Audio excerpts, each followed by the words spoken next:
आप सभी को जय मसीह की। प्रभु आप सभी को बहुत आशीष दे। आज ये वचन उन सभी भाई और बहनों के लिए है जिनका विरोध किया जा रहा था या जिनको शब्द बोलकर सताया जा रहा था या निंदा करने की कोशिश कर रहे थे लोग, या मसीह के नाम पर जब आप लोगों ने विश्वास किया तो आपका तिरस्कार और आपकी बुराई करना या आप पर दोष लगाना या आपको निकम्मा ठहराना या आपको बोल बोल के मतलब सताना, आपको हर्ट करना, जब ऐसी बातें आपकी लाइफ में घटने लग रही ना तो ध्यान रखना आपका बढ़ने का समय है। क्योंकि हमारे पास बाइबल के द्वारा बहुत सारे ऐसे उदाहरण हैं, एक नहीं वरन बहुत सारे उदाहरण हैं जिसमें परमेश्वर ने अपने बच्चों का सर कैसे ऊंचा किया और आश्चर्य कर्मों को प्रकट किया, और जिनके बीच में बेइज्जती हुई थी उन सबों के सामने सदा के घमंड का कारण ठहराया। जो उंगली उठा रहे थे, जो बुराई कर रहे थे, वो खुद प्रार्थना के लिए आए और उन लोगों ने खुद प्रभु यीशु मसीह के आगे घुटने टिकाए और उन लोगों ने खुद परमेश्वर को ग्रहण किया और परमेश्वर के नाम की महिमा की। तो एक छोटा सा उदाहरण आप सभी के सामने रखना चाहूंगा। आपको मालूम होगा एलिया नबी के बारे में कि वहां पर 3-3.5 वर्ष का अकाल पड़ा था। उस समय एलिया नबी के द्वारा ये भविष्यवाणी हुई थी कि मेरे परमेश्वर सेनाओं के यहोवा जिसके सम्मुख में उपस्थित रहता हूँ उसके जीवन की शपथ, ना तो यहाँ पर ओस पड़ेगी ना तो यहाँ वर्षा होगी, यहाँ पर अकाल। तो इसी से रिलेटेड था, वहां पर एक राजा था अहाब नाम का। तो उस राजा को परमेश्वर के एक अभिषिक्त ने, जिसका नाम है एलिया, उन्होंने ललकारा था और वहां के लोग एलिया को मारने के लिए ढूंढ रहे थे क्योंकि वहां पर परमेश्वर के बहुत सारे अभिषिक्तों को मतलब खत्म कर दिया था। वहां पर सिर्फ एक ही नबी बचा था जिनका नाम एलिया है। तो हुआ क्या, परमेश्वर की आत्मा ने बोला कि उसको चेतावनी देते, उसको बता दे कि सेनाओं का यहोवा यूं कहता है कि यहाँ पर ना तो ओस पड़ेगी ना तो बारिश होगी और यह अकाल रहेगा बहुत लंबे टाइम तक, 3-3.5 साल के लगभग तक। तो हुआ कैसा कि एलिया नबी ने परमेश्वर के वचन के अनुसार किया, अहाब को ललकारा, तो उनसे ये भी कहा कि जिसका परमेश्वर सच्चा है उसी की उपासना करो। चलो उस करमेल की घाटी पर वहां पर मिलो, उस पहाड़ी पर मिलो और वहां पर तुम उन नबियों को लेकर आना, तुम अपने लोगों को लेकर आना और हम वहां पर एक वेदी बनाएंगे जिसकी वेदी पर आग गिरी वही सच्चा परमेश्वर है। तो अहाब ने बिल्कुल उस वचन के अनुसार किया। अहाब गया, अपने लोगों को इकट्ठा किया, वहां के सारे बाल के पुजारियों को इकट्ठा किया। 450 नबी के आसपास थे। एक तरफ 450 नबी और वहां के लोग बहुत सारे, और वो राजा और उसके घुड़सवार और उसके सैनिक सिपाही, ये सब थे। और दूसरी तरफ सिर्फ एक ही व्यक्ति था, एलिया। दूसरी तरफ कोई और नहीं था, सिर्फ एक एलिया ही था। तो सोचकर देखो, वचन में लिखा है कि जिसके साथ यहोवा है उसको तो डरने की जरूरत है ही नहीं, क्योंकि यहोवा स्वयं युद्ध लड़ता है। आपको मालूम होगा वचन में लिखा है कि जिसके साथ में यहोवा है, कि परमेश्वर का आत्मा जिसके पक्ष में है ना, उसके विरोध में कोई हो ही नहीं सकता। अगर हुआ तो उसको हार का सामना करना पड़ेगा। क्यों? क्योंकि यहोवा स्वयं युद्ध लड़ता है अपने बच्चों का। एक बात ये भी लिखी है कि अगर परमेश्वर हमारी ओर है तो हमारा विरोधी कौन हो सकता है। तो ऐसा ही हुआ। क्यों? क्योंकि एलिया नबी किसी मनुष्य पर नहीं वरन सिर्फ जीवित परमेश्वर पे पूरी तरीके से विश्वास करते थे और घमंड करते थे, और उनको पता था कि मेरी जीवन, मेरी सांस सिर्फ यहोवा ही है, मुझे उसी की आज्ञा का पालन करना है। और एलिया नबी इतना पवित्र जीवन जीते थे। क्यों? क्योंकि उनके द्वारा कुछ ऐसे शब्द बोले गए हैं कि यहोवा के जीवन की शपथ, जिनके सम्मुख में, जिस परमेश्वर के सम्मुख में उपस्थित रहता हूं। तो सोच कर देखो कि एलिया नबी का जीवन धरती पर किस प्रकार की पवित्रताई में था कि वो पल पल भर परमेश्वर के सम्मुख उपस्थित रहते थे और पल पल भर परमेश्वर का आत्मा उनसे बोला और बातचीत करता था। और वो उस पवित्रताई की डिमांड करता है हमारा परमेश्वर आज। जो पवित्रताई एलिया नबी के अंदर थी, जो पवित्रताई प्रभु यीशु मसीह में रही है। क्योंकि यीशु मसीह भी उठा लिए गए और एलिया नबी भी उठा लिए गए अग्नि में, रथ और घोड़ों के द्वारा, परमेश्वर की इच्छा के अनुसार। इस बारे में आपको पता होगा। तो अब हम आगे बढ़ते हैं। तो एक तरफ परमेश्वर के, यहोवा परमेश्वर के अभिषिक्त एलिया नबी हैं और दूसरी तरफ वो बाल के पुजारी 450 के लगभग, और वहां पर बहुत सारे लोग हैं। वो राजा है, उसके सिपाही हैं और वहां के लोग हैं। तो वहां पर ऐसी बातें हुई कि एक एक वेदी बनाई गई। सबसे पहली बारी आई बाल के पुजारियों की। अब वो बाल के पुजारी कौन है? आपके जीवन में जो भी ऐसा बाल का पुजारी है ना, उदाहरण के तौर पर ये एक आत्मिक प्रकाशन है, इसको समझना। हमारी लड़ाई किसी मांस और लहू से नहीं है, हमारी लड़ाई अंधकार की ताकतों से है, जो आसमान में है, जो आकाश में है, जो कमी घटी बीमारी, परेशानी, लड़ाई, दंगे, मौत, एक्सीडेंट्स के रूप में, बीमारियों के रूप में, दुख, तकलीफ, कर्जा, गरीबी, कोर्ट के तलाक के चक्कर में काम करती थी, इन चीजों के रूप में काम करती थी। ध्यान रखना, हमारी लड़ाई किसी मनुष्य से नहीं है। अगर हमारी लड़ाई किसी मनुष्य से होती ना तो यीशु मसीह जान नहीं देते अपनी, दूसरों के लिए, पूरे जगत के लिए जान नहीं देते। यीशु मसीह पवित्र था, ध्यान रखना। और उसने अपनी जान देकर परमेश्वर के प्रेम को और परमेश्वर की आज्ञा को और दीनता नम्रता को प्रकट किया। यीशु मसीह की जान कोई ले नहीं सकता था। लिखा है उसने स्वयं अपने बारे में भविष्यवाणी कर डाली कि मैं यरूशलेम में जाऊंगा और वहाँ के याजक, वहाँ के शास्त्री और वहाँ के लोगों के द्वारा मैं दुख उठाऊंगा और मैं मारा जाऊंगा। यीशु ने स्वयं भविष्यवाणी कर दी थी और यीशु मसीह ने स्वयं अपने आप को उन लोगों के हवाले कर दिया था। ध्यान रखना, अगर आप चाहें तो पढ़ सकते हैं। और यीशु मसीह ने किसी की जान नहीं ली, वरन परमेश्वर की आज्ञा के अनुसार मनुष्य जाति के लिए स्वयं अपने आप को दे दिया, ताकि लोग किसी मनुष्य के खून के प्यासे ना हो, वरन अपने अंदर की बुराइयों को खत्म करे, जिसके कारण हम मनुष्य आपस में लड़ते थे।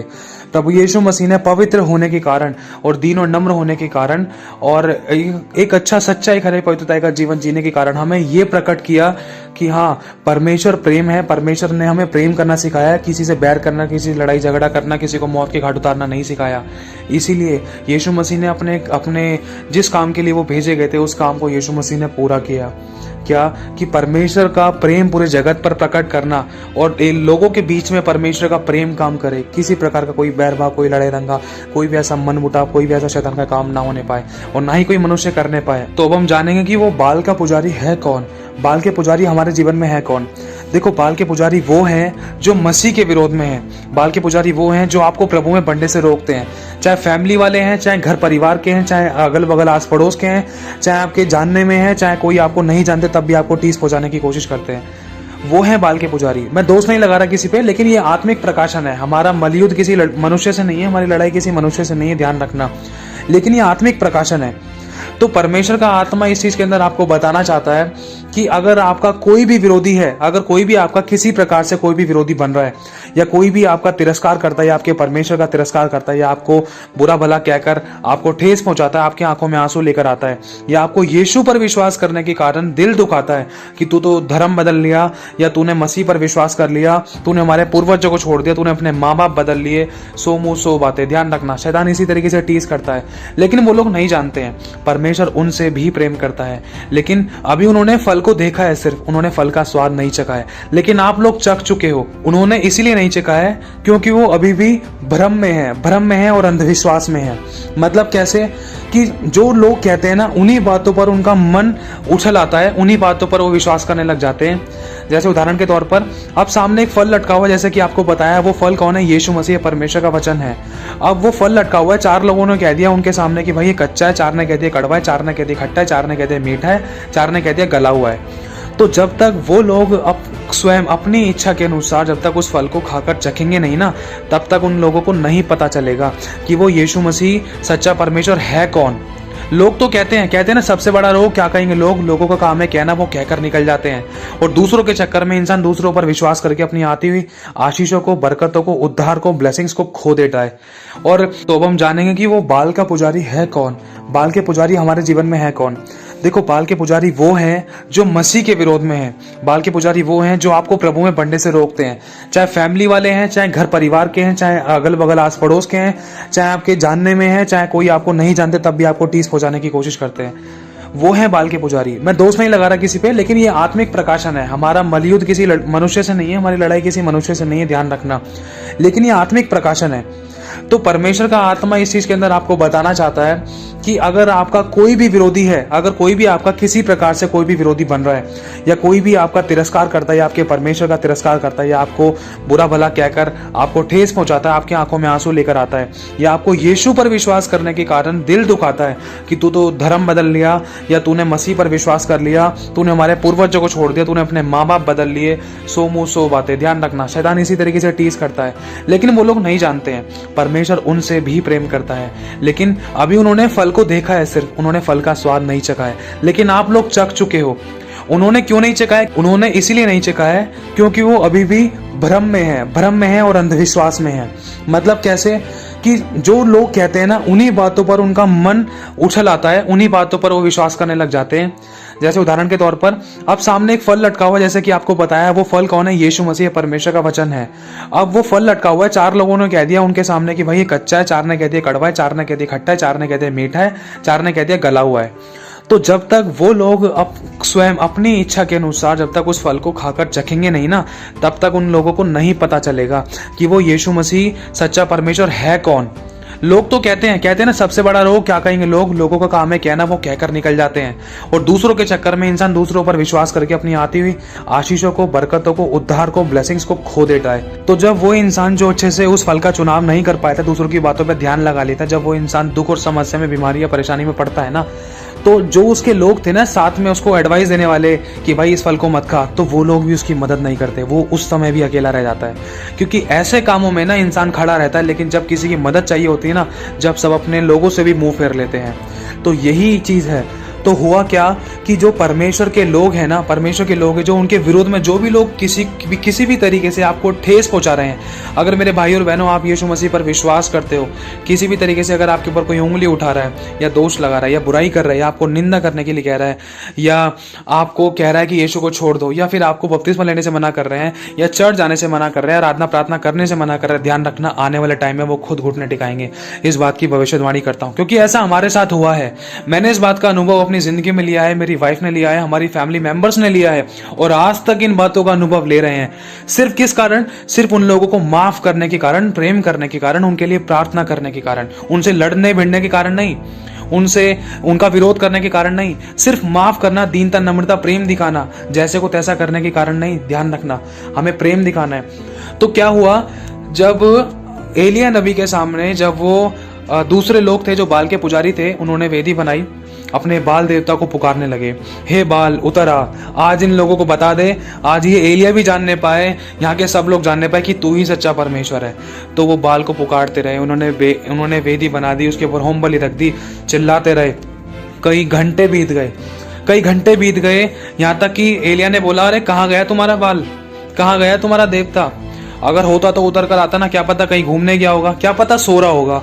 तो वो लोग है ना और गुस्से में आकर और जोर से तेज की आराधना करने लगे, बाल को जोरों से पुकारने लगे। सारे के सारे लोग वहां के, मतलब सारे के सारे नबी और वहां के जो उस जगह के जो लोग थे वो खड़े होकर देख रहे थे इन चीजों को। उन बाल के पुजारियों ने वेदी बनाई थी ना, वहां पर लकड़ी पत्थर वगैरह डाल के और उसके ऊपर होम बलि रखे, उस पर 1% भी चिंगारी नहीं लगी, और ना ही उसमें से धुआं उठा, और ना ही उस पर आग लगी, ना ही उसके देवता ने ग्रहण करी, ना ही उनके देवता ने ग्रहण करी। तो वो चिल्लाते रहे। उन्होंने अपने आप को बर्छियों से छेद दिया। ऐसा लिखा है, बर्छियां ले ली उन्होंने, अपने आप को चक्कू से, बर्छियों से लहू लुहान कर लिया और चिल्लाते रहे, हे बाल हमारी सुन, हे बाल हमारी सुन, आज तू प्रकट कर कि तू ही सच्चा देवता है, तू ही सच्चा परमेश्वर है और तूने ही सब कुछ किया है। तो वो बाल के पुजारी चिल्लाते रहे, लेकिन उनकी सुनने वाला कोई नहीं था। एंड में वो थक कर हार गए, बिल्कुल चूर चूर हो गए। फिर उसके बाद एलिया नबी को परमेश्वर की आत्मा ने उठाया, एलिया उठ चल, और वेदी बनाई। परमेश्वर के दास भविष्यद्वक्ता एलिया नबी ने क्या किया, 12 पत्थर लिए, 12 प्रकार के पत्थर।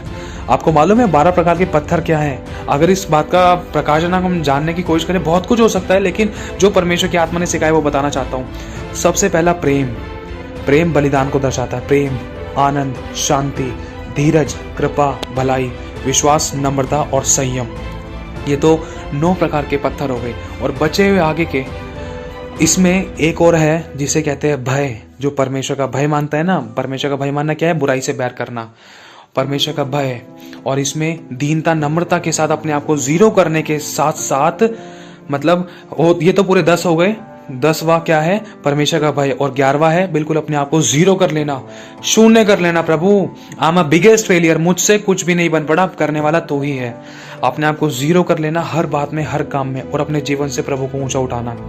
और उसके बाद लास्ट, आखिरी 12वां पत्थर क्या है? थैंक्सगिविंग, सिर्फ धन्यवाद। तो एक बार फिर से बता देता हूं, 12 प्रकार के पत्थर गिन लेना अपनी उंगलियों पर। पहला प्रेम, फिर दूसरा आनंद, शांति, धीरज, कृपा, भलाई, विश्वास, नम्रता और संयम। ये हो गए 9।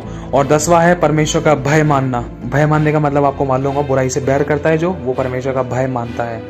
और फिर उसके बाद आखिरी के जो बचे हैं 2 पत्थर, वो है 11वां है अपने आप को सब बातों में, सब कामों में, हर चीज में अपने आप को जीरो कर लेना।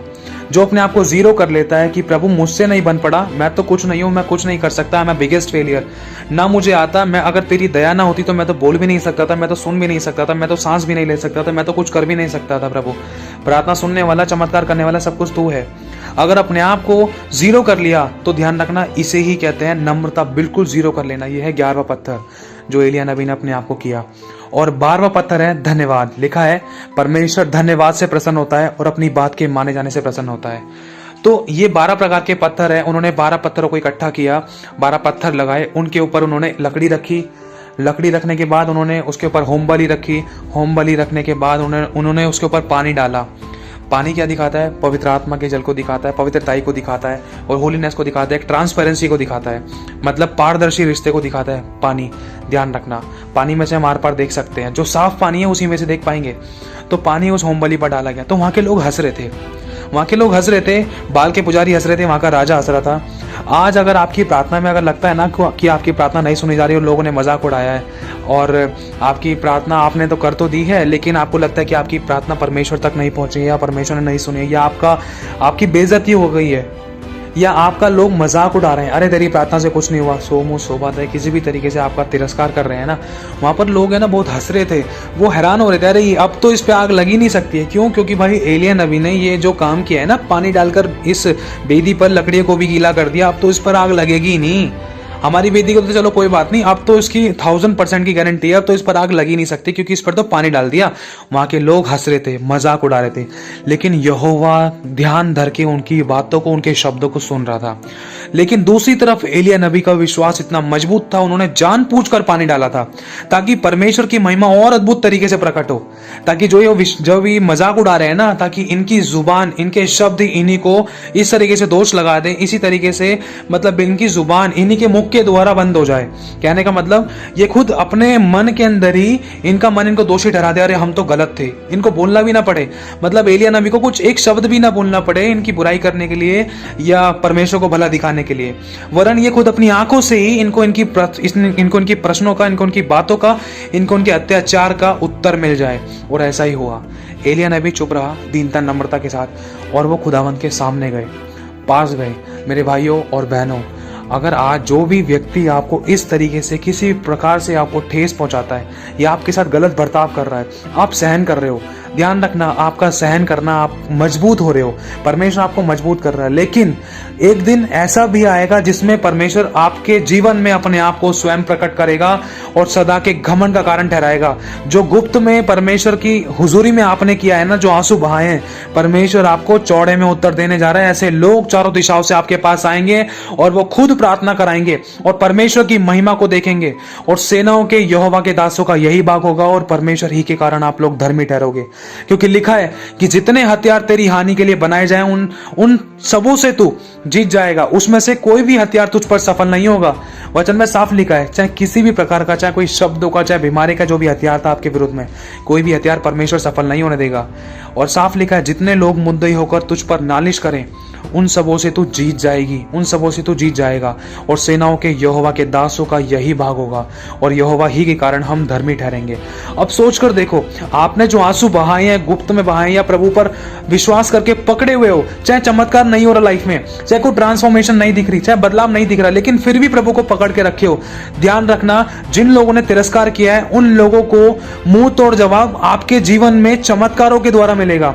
जब आप ऊंचे उठोगे फाइनेंशियली रूप में, आत्मिक रूप में, शारीरिक रूप में, आर्थिक रूप में, संसारिक रूप में, जब परमेश्वर आपको बढ़ाएगा, जब आपका इज्जत मान सम्मान बढ़ाएगा, तो आपको उनको उत्तर देने की जरूरत नहीं पड़ेगी। आपकी चमक उनके जब मुंह पर पड़ेगी तो वो खुद जो अंधकार में थे वो खुद उजाले में बदल जाएंगे और वो रोशनी की ओर आएंगे। वो रोशनी आपके अंदर से चमकेगी और वो सहायता पाने के लिए आपके पास आएंगे, वो प्रार्थना कराने के लिए आपके पास आएंगे, वो वचन को सुनने के लिए आपके पास आएंगे।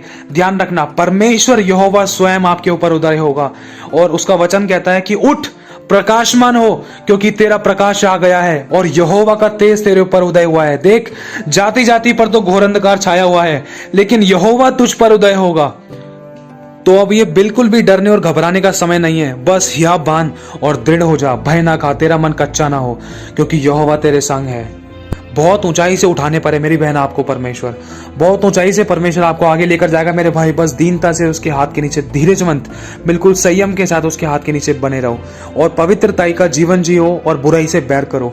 हर वो बात, हर वो काम जो आपकी पवित्रताई को खराब करती है या परमेश्वर के वचन से दूर कर दी, अपने जीवन से आप दूर कर दो क्योंकि थोड़ा सा खमीर पूरा गुदा हुआ आटा खराब कर देता है। और अपने शब्दों पर नियंत्रण करो। तो एलिया नबी के समय में क्या हुआ था, लोग मजाक उड़ा रहे थे, लेकिन एलिया नबी दीन और नम्र थे, चुप थे। लोग हंस रहे थे, वो चुप थे। उनका कनेक्शन परमेश्वर के साथ था। उनको पता था मेरा प्रतिफल देने वाला मेरा परमेश्वर है। अभी जो हंस रहे ना, थोड़ी देर बाद इनको उत्तर मिलेगा। ये थोड़ी देर बाद इनको उत्तर मिलेगा, उनके मुंह पर अपने आप ही चुप्पी लग जाएगी, मेरे को बोलने की भी जरूरत नहीं पड़ेगी। क्यों? लोग आपकी गवाही स्वयं देंगे, आपको अपनी गवाही देने की जरूरत नहीं पड़ेगी, आपको अपनी बड़ाई करने की जरूरत नहीं पड़ेगी। जब यहोवा का प्रकाश आपके ऊपर चमकेगा ना, तो पूरे जगत में आपको एक ज्योति की नहीं परमेश्वर इस्तेमाल करेगा, कि जो लोग अंधकार में थे उनको आपकी चमकी हुई ज्योति चमक कर दिखाई देगी, और वो लोग आपकी गवाही देंगे, अरे देख वो कितना ऊंचा हो गया, वो कितना आशीषित है, अरे उसके पास जब प्रार्थना कराने के लिए देख वो पहले कैसा था, आज वो दूसरों के लिए प्रार्थना करती है, देख उसके जीवन में चमत्कार होते हैं। वो पहले बीमारी के बिस्तर पे थी, आज वो यार दूसरों के लिए प्रार्थना कर रही है, देख वो कितना परेशान था, मूर्ख था और निर्धन था, देख उसके जीवन में परमेश्वर ने कितने बड़े चमत्कार किए, उसको ऊंचा उठाया, उसकी जरूरतों को पूरा किया।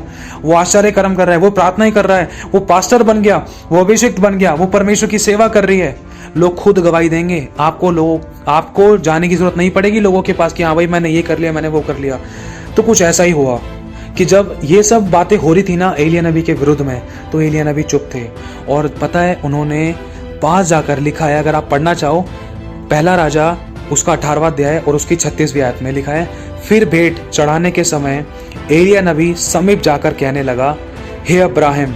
इसमें एक बात बोली है, एलिया नबी मतलब भेंट चढ़ाने के समय पर, मतलब उस भेंट के समीप जाकर कहने लगा, अब हमें परमेश्वर के निकट आना है। लिखा है कि परमेश्वर के निकट आओ तो वो भी तुम्हारे निकट आएगा।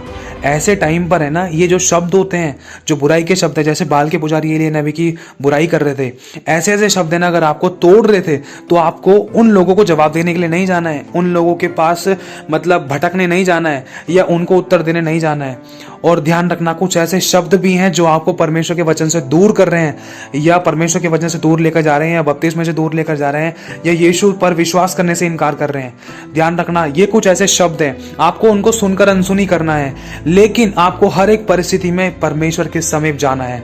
जैसा कि अभी आपके सामने पढ़ा, लिखा है, फिर भेंट चढ़ाने के समय एलिया नबी समीप जाकर कहने लगा, किससे? यहोवा परमेश्वर से, जो उसको उस समय जय दिलाता, जो उन लोगों को मुंह तोड़ जवाब दिलाता, उस परमेश्वर से, उस सर्वशक्तिमान यहोवा परमेश्वर के पास जाकर समीप जाकर कहने लगा। आपको कहीं नहीं जाना है, अगर आपका दिल दुखा है ना तो यहोवा के समीप आओ। लिखा है, टूटा और पिसा मन परमेश्वर के ग्रहण योग्य बलिदान है, वो टूटे और पिसे मन को तुच्छ नहीं जानता। तो एलिया नबी जब परमेश्वर के समीप गए, आत्मा में जब समीप गए, उस भेंट के भी समीप गए, तो उन्होंने प्रार्थना की अपने आप को बिल्कुल दीनों नम्र करके कि हे अब्राहम, इसहाक और इजराइल के परमेश्वर यहोवा, आज यह प्रकट कर कि इजराइल में तू ही परमेश्वर है और मैं तेरा दास हूं, और मैंने ये सब काम जो भी हुआ है प्रभु, ये तुझसे आज्ञा पाकर, तुझसे वचन पाकर किए हैं। और हे यहोवा, मेरी सुन कि ये लोग जान लें कि हे यहोवा तू ही परमेश्वर है, और तू ही ने मुझे भेजा है, और तू ही उनका मन लौटा लाता है। तब यहोवा की आग, अब एक बात बताऊं, जैसे ही एलिया नबी ने ये प्रार्थना करी, आखिरी में जब बोला ना, हे यहोवा मेरी सुन कि ये लोग जान लें कि हे यहोवा तू ही परमेश्वर है। मतलब जिन लोगों ने आपका तिरस्कार किया है ना, आपके यीशु का, आपके परमेश्वर का मजाक उड़ाया है, जब आप परमेश्वर के समीप जाकर, चाहे कितने भी किसी ने तीर फेंके थे, कितना भी कोई दिल दुखा रहा था, बुराई कर रहा था, चाहे अपने ही क्यों ना थे, उस समय भी परमेश्वर बस आपको ये वॉच करता है, बेटा इतने दुख होने के बाद भी क्या तू मेरे पास आएगी, क्या तू मेरे समीप आएगा, या उन्हीं दुखों में, उन्हीं बातों में घुल मिलकर या मेरे को छोड़ के चला जाएगा, या मेरा विरोध करेगा, या उन बातों में मिल जाएगा, या उनके साथ मेल मिलाप करके तू मुझे छोड़ देगा, या मुझे अपने विरुद्ध में कर लेगा, उनके साथ मेल मिलाप करेगा। तो उस समय परमेश्वर वॉच करता है। तो यहाँ पर एलिया नबी परमेश्वर के पास गए थे और उन्होंने कहा, हे यहोवा मेरी सुन कि लोग जान ले कि यहोवा तू ही परमेश्वर है, हे यहोवा तू ही परमेश्वर है, और तू ही उनका मन लौटा लेता है। जब आप लोग उन लोगों के लिए प्रार्थना करोगे ना, प्रभु ऐसे लोगों की बंद बुद्धि खुले और ऐसे लोग जाने कि सच में तू जिंदा परमेश्वर है, तू मेरे साथ रहता है, तूने मुझे चुना है। तो परमेश्वर का आत्मा, अब आगे लिखा है, जब प्रार्थना उन्होंने की ना, तो उत्तर परमेश्वर का क्या आया, 38वीं आयत में लिखा है, तब यहोवा की आग आकाश से प्रकट हुई और होम बलि और लकड़ी और पत्थर और धूली, मतलब होम बलि, लकड़ी, पत्थर और धूली समेत भस्म कर दिया और गड्ढे में का जल भी सुखा दिया। यह देखकर सब लोग मुंह के बल गिरकर बोल उठे, यहोवा ही परमेश्वर है, यहोवा ही परमेश्वर है। तो इसमें बहुत बड़ा चमत्कार हुआ। मतलब जैसे ही आपकी प्रार्थना परमेश्वर तक पहुंची, जो दुख, जो तीर जलते हुए, जो बुराई की बातें जो आपके विरोध में की जा रही थी, दोष आरोपण की बातें आपके विरोध में की जा रही थी, वो बातें अगर आपको दूर नहीं कर पाई परमेश्वर से, अगर आप और परमेश्वर के और नजदीक आ गए, तो उस समय खुदावंद का प्रकाशन, खुदावंद की आत्मा की आग, उसका उद्धार भरा हाथ, उसकी दया, करुणा और आशीषें, बरकतें, उसका छुटकारे का हाथ जब आपके ऊपर उतरेगा ना, जब वो अपने आश्चर्य कर्म को आपके जीवन में प्रकट करेगा, तो लोग गवाही देंगे। जैसा एलिया नबी ने जैसी प्रार्थना करी, उसी समय ऊपर से, स्वर्ग से यहोवा परमेश्वर की आग उतरी, बहुत बहुत भयंकर आग उतरी, और उसी समय 5 चीजें भस्म कर दी गई। ध्यान से सुनना, जो नामुमकिन था।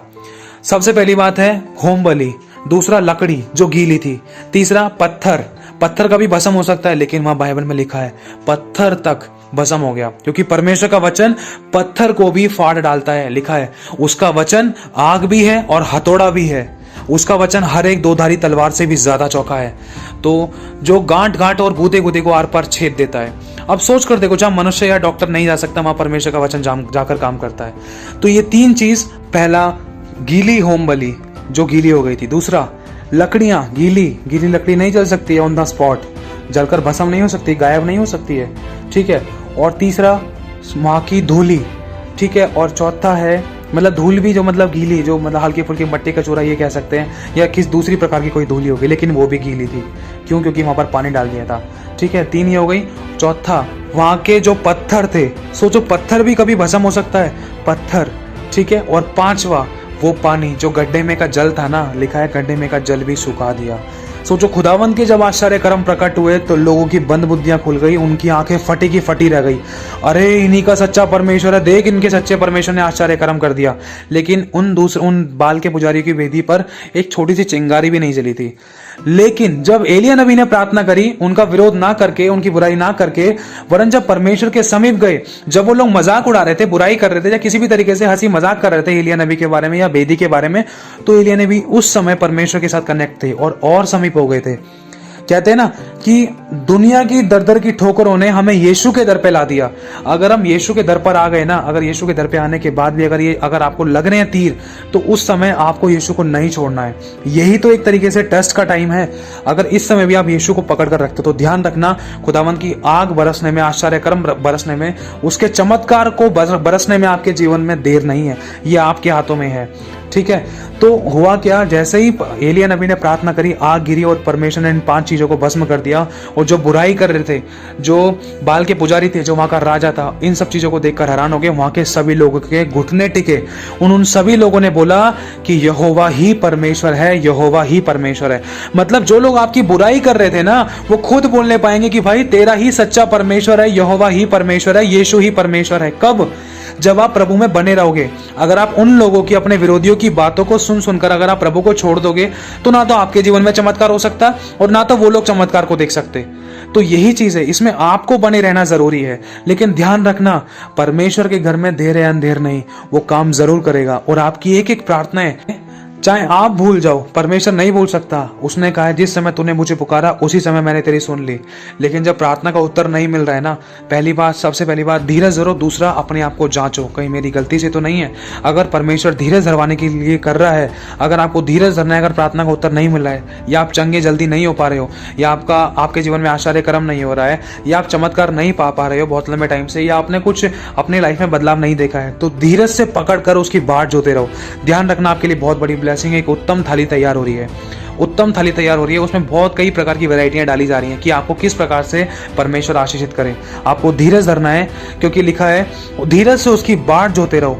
उस निश्चित समय पर, एक सही समय पर आने पर वो आपको ऊंचा उठाएगा। और जब आपको वो उठाएगा ना ऊंचा, तो लोग आपकी खुद गवाही देंगे, अरे तू कहाँ था पहले, अब कहाँ से कहाँ पहुंच गया। तो मेरे भाई और बहनों, खुदावन आपको सदा के घमंड का कारण ठहराएगा। तो बस इतना कहना चाहता हूँ, प्रभु को पकड़ के रखो, उसी में मजबूत रहो और अपने आश्चर्य कर्म को देखने के लिए तैयार हो जाओ। अगर कोई समस्या उत्पन्न होती जा रही है ना, तो गवाही के साथ मुंह से बोलो, अंगीकार करो। अगर शैतान ने आपके जीवन में कुछ घटी करने की कोशिश करती है, या नुकसान करने की कोशिश करी थी, या कुछ समस्या उत्पन्न करने की कोशिश करी थी, उसी समय मुंह से अंगीकार करके बोलो कि शैतान देख, तूने बहुत बड़ी गलती कर दी। अब एक और गवाही तैयार होने के लिए जा रही है। उदाहरण के तौर पर जैसे आपके घर का कुछ सामान खराब हो गया था, तो उसी समय मुंह से गवाही के साथ बोलो, शैतान देख, मैं घोषणा करता हूं, तूने बहुत बड़ी गलती कर दी। अब एक और गवाही तैयार होने के लिए जा रही है। मुझे पता है मेरे जीवन में बड़ा चमत्कार होने जा रहा है, इसलिए तू मेरे को इन छोटी छोटी प्रकार की सामानों को लेकर, या किसी भी रोटी कपड़ा मकान को लेकर, इन चीजों की टेंशनों में तू मुझे लेकर जाने की कोशिश कर रहा था। तू सोच रहा था कि मैं रोऊंगा पीटूंगा, नहीं, शैतान मेरे लिए और बड़ी गवाही तैयार हो रही है। ये बात मैं जान चुका हूं, क्योंकि शैतान इसी प्रकार की ऐसी समस्या को क्रिएट कर करके परमेश्वर के लोगों को भरमाता है, भटकाता है, या टेंशन चिंता परेशानी में डालता है, ताकि परमेश्वर के लोग प्रभु के साथ कनेक्ट ना हो पाए, ना ही परमेश्वर के समीप आए। उसको पता है अगर परमेश्वर के लोग उसके समीप आएंगे दुख और चिंता परेशानी टेंशन में, तो वो लोग जल्दी छुटकारा पा लेंगे और परमेश्वर के बड़े हाथ को अपने जीवन में देख पाएंगे। इसीलिए शैतान इसी तरीके से बहुत सारी समस्या को क्रिएट करता था। लेकिन आपको 2 बातें ध्यान रखनी है। पहली बात, आपको अपने शब्द सही रखने हैं और घोषणा करनी है, शैतान मेरे लिए बड़ी गवाही तैयार हो रही है, तूने बहुत बड़ी गलती कर दी, अब तू हारा ही रहेगा, और उसको आज्ञा के अनुसार आपको भगाना है और उसको नष्ट करना है। और दूसरी बात, अपने आप को भी जांचना है, कहीं आपकी गलती के कारण वो समस्या तो उत्पन्न नहीं हुई थी। इसीलिए अपनी गलती की क्षमा मांग के प्रभु से पूछ कर, प्रभु कहाँ मुझसे गलती हुई, मुझे बता, वचन के अनुसार मुझसे बात कर, या आत्मा ही मुझे बता, दर्शन या स्वप्न में मुझे बता, ये बात कर। तो मेरे भाई और बहनों, इन बातों का ध्यान रखना, बस हर बात में परमेश्वर का धन्यवाद करना, उसी के साथ लिपटे रहना। एक बाप अपने बच्चे की जरूरतों को जानता है और राइट टाइम पर वो आपके जीवन में मेह बरसाएगा। प्रभु आप सभी को आशीष दे। आप सभी को जय मसीह की।